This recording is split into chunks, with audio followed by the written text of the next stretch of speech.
Est-ce que vous vous êtes déjà demandé pourquoi vous ou vos proches aviez du mal à entendre par moment? Et dans cette vidéo, on va répondre à cette question.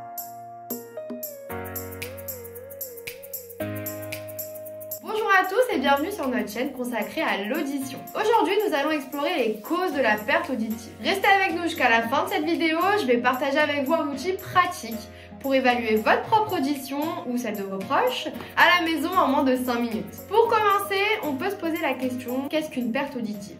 En quelques mots, c'est lorsque votre capacité à entendre ou comprendre va diminuer. La cause la plus courante de perte auditive est appelée la presbyacousie. Il s'agit tout simplement du vieillissement naturel de l'oreille. En France, on estime qu'entre 5 à 6 millions de personnes souffrent de presbyacousie. Ce phénomène apparaît progressivement avec le temps. Pour vous expliquer rapidement, c'est les cellules sensorielles de l'oreille interne qui se détériorent, ce qui entraîne une diminution de votre audition. La presbyacousie affecte principalement les fréquences aiguës, ce qui provoque des difficultés de compréhension, en particulier dans les milieux bruyants, par exemple au restaurant ou bien les jeunes à la télévision. Souvent, vos proches vont vous faire la réflexion que le volume de la télévision est plus fort que ce qu'il faudrait. En fait, ce qui provoque cette diminution, c'est tout simplement une exposition prolongée à des niveaux de bruit plus ou moins élevés. Dans notre quotidien, que ce soit au travail, dans des milieux bruyants ou quand vous mettez tout simplement la musique avec vos écouteurs, tous ces petits bruits vont endommager les cellules de l'oreille interne. Pareil, quand vous avez subi une exposition soudaine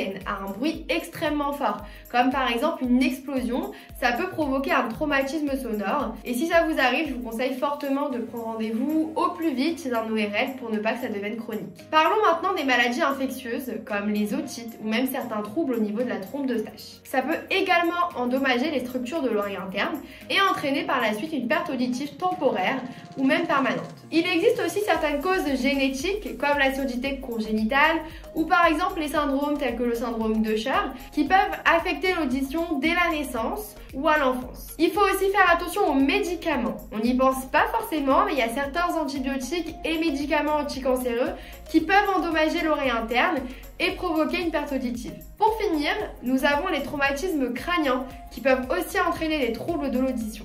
Donc voilà, après avoir exploré toutes ces causes, je vous invite à visiter notre centre si vous avez des questions spécifiques sur votre audition ou bien si vous souhaitez obtenir des conseils personnalisés. Pour ceux qui sont sur Paris et qui veulent bénéficier d'un test gratuit pour savoir où en est son audition, n'hésitez pas, je vous mets l'adresse de notre centre juste ici.